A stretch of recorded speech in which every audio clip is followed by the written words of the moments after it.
Assalamu alaikum. Hope you are well. I am also well. Today I am going to discuss about present continuous tense. দর্শক আশা করি সবাই ভালো আছেন, আমি ইনশাআল্লাহ ভালো আছি। তো আজকে আমরা প্রেজেন্ট কন্টিনিউয়াস টেন্স সম্পর্কে শিখব বা জানব। তাহলে চলেন শুরু করি। প্রেজেন্ট কন্টিনিউয়াস টেন্সটা আসলে কি যদি আমরা দেখি তাহলে হবে যে টেন্স ধারা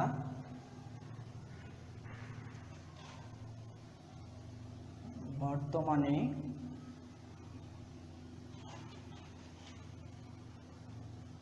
কোনো কাজ হচ্ছে বা চলছে বোঝায়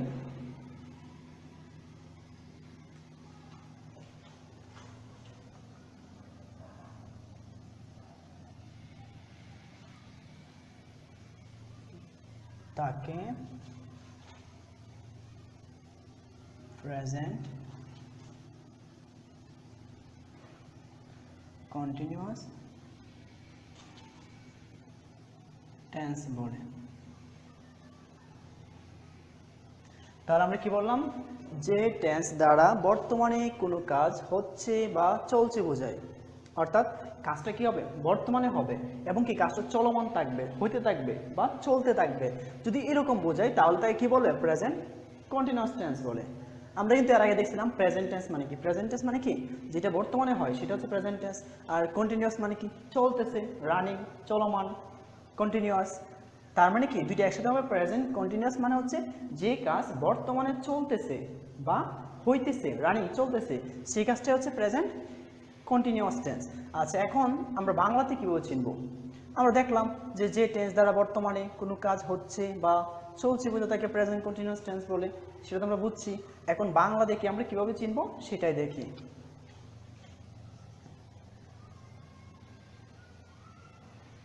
বাংলায় চেনার উপায়।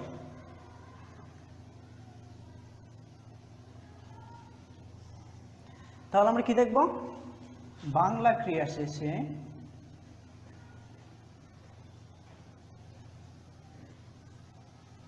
বাংলা ক্রিয়ার শেষে, আচ্ছা এখানে কিন্তু আমি আগে বলছিলাম, আগের ভিডিওতে আমরা বলছিলাম ক্রিয়া মানে কি। ক্রিয়া মানে হচ্ছে কাজ, যা দিয়ে কোনো কিছু করা, যাওয়া, খাওয়া ইত্যাদি কাজ বোঝাবে সেটা হচ্ছে ক্রিয়া। তাহলে আমরা কি দেখব, বাংলা ক্রিয়ার শেষে কি কি থাকবে? তাহলে সাধু ভাষা বোঝালে বা সাধু ভাষায় তেস, তেসে, তেসি, তেসেন ইত্যাদি থাকবে, ইত্যাদি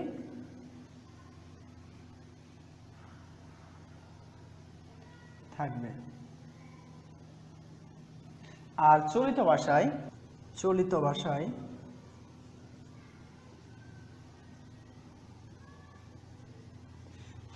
কি কি থাকতে পারে?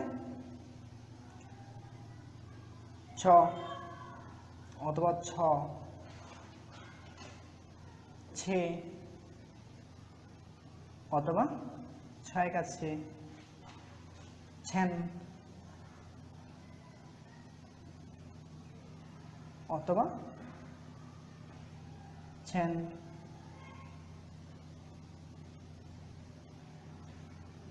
ছি অথবা ছি ইত্যাদি থাকবে, ইত্যাদি থাকবে। আচ্ছা আমরা কি বলছি, বাংলা ক্রিয়ার শেষে, ক্রিয়া মানে যেটা দিয়ে কাজ বোঝানো হয়, ওইটার শেষে কি থাকবে? যদি সাধু ভাষায় হয় তাহলে কি থাকবে? তেস, তেসে, তেসি, তেসেন ইত্যাদি। অথবা যদি সেটা চলিত ভাষায় থাকে তাহলে কি থাকবে? ছ বা ছ, ছে বা ছে, ছেন বা ছেন, ছি বা ছি এরকম থাকবে। এখন আমরা দেখব আসলে এটা কিভাবে ইউজ হয়, কিভাবে ব্যবহারটা হয়, আমরা দেখলে আমাদের বিষয়টা ক্লিয়ার হয়ে যাবে। যেমন আমি যদি দেখি, আমি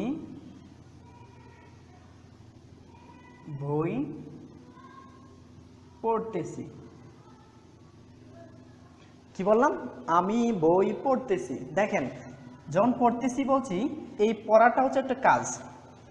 পড়াটা কি? এটা কাজ না? তার মানে এটাই ক্রিয়া। এই যে বলছিলাম না, ক্রিয়ার শেষে কি বলছিলাম? ক্রিয়ার শেষে এই রূপগুলো থাকতে পারে। এই রূপগুলো থাকলে আমরা কি বুঝবো? সেটা প্রেজেন্ট কন্টিনিউয়াস টেন্স। তাহলে এখানে কাজ কোনটা? এই যে পড়া, পড়াটা কাজ, এটা দিয়ে কাজ বোঝাচ্ছে। তাহলে পড়ার শেষে কি আছে? তেসি আছে না? পড়ার শেষে কি আছে? তেসি। আমি পড়তেছি। তার মানে এটা কোন টেন্স? এটা প্রেজেন্ট কন্টিনিউয়াস টেন্স। আর তেসি দেখেন কোত্থেকে আসছে? এই যে তেসি থেকে আসছে। এটা সাধু ভাষা, তেসি। আসলে সাধু এবং চলিত পার্থক্য কি জানেন? সাধু ভাষা মানে কি? যেটা একটু বিস্তারিত বলে। আমি পড়তেছি, আমি স্কুলে যাইতেছি, আমি খাইতেছি। আর সেটা চলিত ভাষায় যদি বলি তাহলে কি? শর্ট হয়ে যাবে, সংক্ষেপ হয়ে যাবে। যেমন এইটাকেই যদি আমরা চলিত ভাষায় লিখি তাহলে হবে আমি বই পড়ছি। কি বললাম? আমি বই পড়ছি। দেখছেন, আমরা কি বলছিলাম? সাধু ভাষায় তেসি থাকবে অথবা চলিত ভাষায় ছি থাকবে। এই যে ছি, দেখছেন, আমি বই পড়তেছি। সাধু ভাষায় বলছি একটু লম্বা করে, আমি বই পড়তেছি। এইটাই যে একই কথা যদি আমি চলিত ভাষায় বলি একটু শর্ট করে, আমি বই পড়ছি, তাহলে কি আসে? ছি আসে। আর এখানে তেসি আছে। তাহলে তেসি থাকলেও কন্টিনিউয়াস, ছি থাকলেও সেটা প্রেজেন্ট কন্টিনিউয়াস। আমরা একই রকমভাবে এই সবগুলো দিয়ে করতে পারি। আমরা আর এক দুইটা দেখব, দেখলে আমাদের বিষয়টা ক্লিয়ার হবে। যেমন এখন যদি আমরা এইগুলা দিয়ে দেখি যে ছ, ছে, ছেন, ছি, যদি এগুলো দেখি তাহলে দেখি আমরা বিষয়টা একটু ক্লিয়ার হবে। তুমি তুমি ভাত খাইতেছো। দেখেন, আমরা একই রকম ভাবে এই তেসো দিয়া আরেকটা বানায় ফেলছি। তুমি ভাত খাইতেছো, তার মানে কি? এই খাওয়াটা হচ্ছে কাজ। খাওয়াটা কি? একটা কাজ। এই যে ক্রিয়া, এই যে কাজ, দেখছেন। আর আমরা কি বলছিলাম? ক্রিয়ার শেষে কি থাকতে পারে? এই রূপগুলো থাকতে পারে, তাই না? তাহলে দেখেন কি আছে? খাইতেছে না খাইতেছো। তাহলে খাওয়ার পরে কি আছে? তেসো আছে। দেখেন তো তেসো এখানে আছে কিনা? তেসো, এই যে তেসো আছে। তাহলে দেখেন, তুমি ভাত খাইতেছো, এখানে খাওয়াটা কি? খাওয়াটা কাজ। এই যে ক্রিয়া, ক্রিয়া মানে কাজ। আর আমরা কি বলছিলাম? ক্রিয়া শেষে কি থাকবে? এই রূপগুলো থাকবে। দেখেন তো কোন রূপটা আছে? তুমি ভাত খাইতেছো, তাহলে কি আছে? তেসো আছে। এই যে তেসো, তাহলে কি থাকলো? তেসো আছে। তাহলে আমরা দেখলাম যে আমরা জানি কোনো ক্রিয়া শেষে যখন কি থাকে? তেসো থাকে, তখন সেটা কি হয়?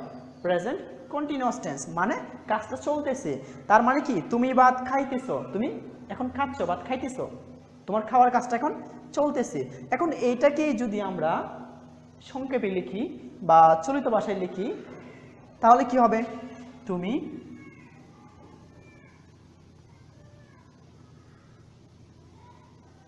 ভাত খাচ্ছ। কি লিখলাম? তুমি ভাত খাচ্ছ। দেখেন শেষে কি আছে? ছ আছে। ছয় ছয় সংযুক্ত। এই যে ছয় ছয় সংযুক্ত। যদি আমরা আরেকটা দেই, সে বই পড়তেছে, সে ভাত খাইতেছে। দেখেন, সে ভাত খাইতেছে, এটা সাধু ভাষা। এখন যদি আমি চলিত ভাষায় লিখি তাহলে কি হবে? সে ভাত খাচ্ছে। দেখছেন, এখন ছে চলে আসছে, খাচ্ছে। সেটা কোথায়? এই যে ছে চলে আসছে। এরকম আমরা লিখতে পারি আমি ভাত খাচ্ছি, ছি চলে আসবে। অথবা কি আমরা যদি এই ছয় ছয় সংযুক্ত না দিতে চাই, শুধু ছ দিতে চাই, তাহলে কি হবে? আমি পড়ছি, ছড়ে শেখাচ্ছি। অথবা কি আমরা কি করতে পারি? তেসি, তেস, তেসি ইউজ করতে পারি। একই রকম ছ, ছি ইউজ করতে পারি। আর শুধু ছ, ছি, ছে, চেন ইউজ করতে পারি। তার মানে কি এই প্রত্যেকটা রূপ দিয়ে আমরা কি করতে পারবো? আমাদের ইচ্ছে মতো অসংখ্য বাক্য তৈরি করতে পারবো। এবং সে বাক্যগুলো কি হবে? ডেফিনেটলি প্রেজেন্ট কন্টিনিউয়াস টেন্স হবে। এবং এই প্রত্যেকটা বাক্য দিয়ে কি বোঝাবে? এই প্রত্যেকটা বাক্য দিয়ে বোঝাবে কাজটা এখন চলতেছে। কি বোঝাবে? এই প্রত্যেকটা বাক্য দিয়ে বোঝাবে কাজটা এখন চলতেছে, তার মানে এটা হচ্ছে প্রেজেন্ট কন্টিনিউয়াস টেন্স। তাহলে আমরা খুব সহজে বুঝলাম কিভাবে খুব সহজেই প্রেজেন্ট কন্টিনিউয়াস টেন্স তৈরি করতে হয়। এখন আশা করি আমরা অসংখ্য বাক্য তৈরি করতে পারবো, আর কোনো সমস্যা হবে না ইনশাল্লাহ। তো আমরা বাক্য তো তৈরি করলাম, এখন দেখি সেই বাংলা বাক্যগুলোকে কীভাবে ইংলিশে কনভার্ট করতে হয়, কীভাবে ইংলিশে ট্রান্সলেট করতে হয়। তাহলে দেখি, চলেন।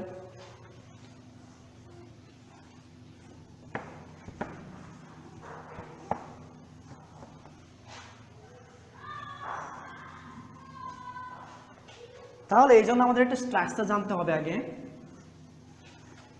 স্ট্রাকচারটা হচ্ছে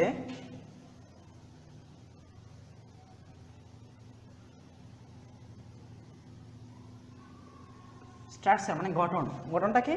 প্রথম আমরা কি করব, সাবজেক্ট দিব, এরপরে এম অথবা ইজ অথবা আর দিব, এরপরে আমরা ভার্বের সাথে ভার্ব প্লাস আইএনজি, ভার্ব ওয়ানের সাথে আইএনজি যোগ করব, অবজেক্ট প্লাস এক্সটেনশন।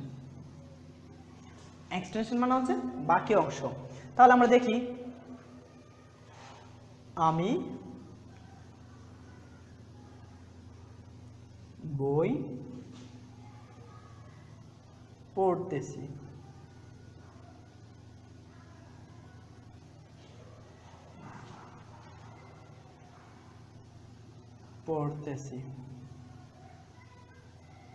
তাহলে কি বললাম, আমি বই পড়তেছি। তাহলে দেখেন এখানে পড়াটা হচ্ছে কাজ, পড়ার শেষে কি আছে, তেসি আছে, তাই না? তাহলে আমরা কিছুক্ষণ আগে দেখছিলাম যে কোনো ক্রিয়ার শেষে যখন তেস, তেসি, তেসেন, ছ, ছে, ছি, চেন বা ছ, ছি, চেন এরকম যখন থাকে তখন আমরা কি করি সেটাকে কি করি, প্রেজেন্ট কন্টিনিউয়াস টেন্স ধরি। তাহলে এটা হচ্ছে প্রেজেন্ট কন্টিনিউয়াস টেন্স, শেষে কি আছে, তেসি আছে। তাহলে আমরা বুঝতে পারলাম এটা প্রেজেন্ট কন্টিনিউয়াস টেন্স। আর আমরা এটিকে ইংলিশ করার জন্য একটা স্ট্রাকচার জানি, সেই স্ট্রাকচারটা কি, সাবজেক্ট, এরপর এম অথবা ইজ অথবা আর, এরপর কি ভার্ব ওয়ানের সাথে আইএনজি যোগ করতে হবে, প্লাস অবজেক্ট প্লাস এক্সটেনশন যদি থাকে। তাহলে আমরা কি করব, এখানে আমি ইংরেজি কি, আই। এরপরে কি আমরা জানি সাবজেক্টের পর কি করতে হবে, এম অথবা ইজ অথবা আর দিতে হবে, তাই না? তাহলে আমরা দেখি কোথায় কি বসে। বললাম এর ক্ষেত্রে এম, দে, উই, ইউ এই তিনটার ক্ষেত্রে কি হবে, আর হবে, এবং হি, শি, ইট এবং যে কোনো ব্যক্তি বা বস্তুর নাম সিঙ্গুলার। সিঙ্গুলার মানে কি, এক বচন, একজন করে বোঝায়, যেমন রহিম একজন, করিম একজন, এরকম যে কোনো ব্যক্তি বা যে কোনো বস্তু, যেমন পেন একটা, চেয়ার একটা, টেবল একটা, এরকম পেন্সিল একটা। যদি এরকম হয় প্রত্যেকটা যদি একটা একটা করে বোঝায়, সিঙ্গুলার বোঝায়, তাহলে যে কোনো ব্যক্তি বা যে কোনো বস্তুর ক্ষেত্রেই ইজ বসবে, এবং হি, শি, ইট এই প্রত্যেকটার ক্ষেত্রে কি বসবে, ইজ বসবে। তাহলে আমরা দেখব এখানে আমরা আমি ইংলিশ কি লিখছি, আই, তাহলে আয়ের সাথে কি বসে, এম বসে, তাহলে কি হবে, এম, আই এম। আচ্ছা, এরপর হচ্ছে আমরা কি জানি যে সাবজেক্টের পর এম, ইজ আর বসানোর পর কি করতে হয়, ভার্বের সাথে আইএনজি যোগ করতে হয়। তাহলে এখানে ভার্ব কোনটা, ভার্ব মানে কি, যেটাতে কাজ বোঝাচ্ছে, কোনো কিছু করা বোঝাচ্ছে। তাহলে ভার্ব কোনটা, পড়তেছি, পড়া হচ্ছে কাজ। আর আমরা জানি পড়ার ইংরেজি হচ্ছে রিড, রিড। তাহলে কি করতে বলছিল, ভার্ব ওয়ানের সাথে আইএনজি যোগ করতে বলছে, তাই না? তাহলে কি হয়ে যাবে, রিডের সাথে আইএনজি যোগ হয়ে যাবে রিডিং, আই এম রিডিং। এরপর দেখেন বাকি আছে কি, বই, এটা হচ্ছে অবজেক্ট। তা বইয়ের ইংরেজি কি, বুক, আই এম রিডিং বুক, আমি বই পড়ছি। একই রকমভাবে আমরা আরও বাক্য তৈরি করতে পারি, আর এক দুটো দেখি। এখন যদি বলি আমরা একই রকমভাবে যদি আমরা বলি সে ভাত খাচ্ছে, এটা আমরা কিভাবে তৈরি করছি, আমরা কিন্তু দেখছি আগে দেখে নিয়েছি আমরা যে কিভাবে খুব সহজেই আমরা ওই যে প্রেজেন্ট কন্টিনিউয়াসের যে বাংলা ফর্ম আছে, যে বাংলা চিহ্নিত রূপগুলো আছে, ওই রূপগুলো দিয়ে কীভাবে খুব সহজে আমরা বাক্য তৈরি করতে পারি, ওইগুলো আমরা দেখছি। এখন আমরা ইংলিশে ট্রান্সলেট করতেছি, তাই না? তাহলে আমরা দেখি সে ভাত খাচ্ছে, সে খাচ্ছে, তার মানে প্রেজেন্ট কন্টিনিউয়াস টেন্স। যেহেতু প্রেজেন্ট কন্টিনিউয়াস টেন্স, তাহলে আমাদের কী করতে হবে, ওই ফর্মটা ইউজ করতে হবে, তাই না? তাহলে এখানে সে ইংরেজি কী হবে, হি। এক্ষেত্রে সে বলতে হিও হতে পারে অথবা শিও হতে পারে। হি কখন বসবে, যদি সে দিয়ে ছেলে বোঝায় বা পুরুষ মানুষ বোঝায়, আর যদি সে দিয়ে মহিলাকে বোঝায় বা স্ত্রী জাতীয় মানুষকে বোঝায়, তাহলে কি হবে, শি হবে। আচ্ছা, আমরা একটা আপাতত ধরি হি। আচ্ছা, এরপর কি আমরা কি জানি কন্টিনিউয়াস টেন্সের ক্ষেত্রে সাবজেক্টের পর কি করতে হয় অ্যামিজার দিতে হয়। তাহলে হির পরে দেখেন তো কি আছে, হির পরে ইজ আছে, তাহলে কি হবে ইজ, হি ইজ। আচ্ছা এরপর কি ভাত খাচ্ছে তাই না, তাহলে এরপর কি করতে হবে ইজের পর কি করতে হয় ভার্বের সাথে আইএনজি যোগ করতে হয়। যেখানে ভার্ব কোনটা খাওয়া হচ্ছে ভার্ব, আর খাওয়ার ইংরেজি কি ইট, ইটের সাথে আইএনজি যোগ করে কি হবে ইটিং, ইট সাথে ING eating, he is eating কি খাচ্ছে ভাত খাচ্ছে, অবজেক্ট হচ্ছে রাইস ভাত, ভাতের ইংরেজি হচ্ছে rice, he is eating rice. এইভাবে আমরা কি করতে পারবো আমাদের ইচ্ছা মতো যতগুলো ইচ্ছা ততগুলো আমরা ওই যে রূপগুলো আছে কন্টিনিউয়াস টেন্সের ওই রূপ দিয়ে বাংলা বানাতে পারবো, বাক্য তৈরি করতে পারবো এবং সেই বাক্যগুলোকে আমরা এই ইংলিশ যে ফর্মটা আছে এই ফর্মের সাহায্যে এই স্ট্রাকচারটার সাহায্যে কি করতে পারবো ইংলিশে ট্রান্সলেট করতে পারবো এবং যে কোনো ইংলিশ আমরা দেখে সহজে চিনতে পারবো এটা প্রেজেন্ট কন্টিনিউয়াস টেন্স। কীভাবে আমরা দেখব যে প্রথম সাবজেক্ট আছে, এরপরে এম অথবা ইজ অথবা আর আছে, এরপর ভার্বের সাথে আইএনজি আছে, এরপর অবজেক্ট, এরপর যদি এক্সটেনশন থাকলে থাকলো না থাকলে নাই। তার মানে কি এখানে কি দেখলাম এখানে সাবজেক্ট আছে, কি আছে সাবজেক্ট, এটা হচ্ছে অথবা ইজ অথবা আর। এরপর কি আছে ভার্বের সাথে আইএনজি, ভার্ব 1 প্লাস আইএনজি। এরপর কি আছে অবজেক্ট আছে প্লাস অবজেক্ট। দেখেন তো এই স্ট্রাকচারটা কার সাথে মিল আছে প্রেজেন্ট কন্টিনিউয়াস টেন্সের স্ট্রাকচারের সাথে মিল আছে না, সাবজেক্ট সাবজেক্ট অ্যামিজার, অ্যামিজার এখানে ইজ দেওয়া আছে, এরপর হচ্ছে ভার্বের সাথে আইএনজি, এই যে ভার্বের সাথে আইএনজি দেওয়া আছে, এরপর হচ্ছে অবজেক্ট, এই যে অবজেক্ট, এই যে অবজেক্ট দেওয়া আছে। তার মানে এটা কার সাথে সম্পর্ক এটা প্রেজেন্ট কন্টিনিউয়াস টেন্সের সাথে সম্পর্কিত। এই স্ট্রাকচারটা কার সাথে মিলে প্রেজেন্ট কন্টিনিউয়াস টেন্সের সাথে। এইভাবে আমরা কি দেখলে চিনতে পারবো এটা প্রেজেন্ট কন্টিনিউয়াস টেন্স। আবার আমাদের ইচ্ছা মতো কি করতে পারবো ওই যে বাংলা রূপগুলো দিয়ে আমাদের ইচ্ছা মতো বানাতে পারবো প্রেজেন্ট কন্টিনিউয়াস টেন্স এবং সেটাকে স্ট্রাকচার ফলো করে আবার ইংলিশও করতে পারবো। তো আশা করি আপনারা বুঝতে পারছেন। আর হ্যাঁ এগুলো বাসায় অবশ্যই প্র্যাকটিস করতে হবে, প্র্যাকটিস না করে মন থাকবে না। প্র্যাকটিসের কোনো বিকল্প নেই, there is no alternative way of practicing, you have to practice more and more. তো সে পর্যন্ত সবাই ভালো থাকেন। আমরা নেক্সট ভিডিওতে আমরা অন্য একটা বিষয় নিয়ে আলোচনা করব। আমাদের পরবর্তী যে ভিডিওটা হবে সেটা ইনশাল্লাহ প্রেজেন্ট পারফেক্ট টেন্স নিয়ে হবে। তো সে পর্যন্ত সবাই ভালো থাকেন। আসসালামু আলাইকুম ওয়া রাহমাতুল্লাহ।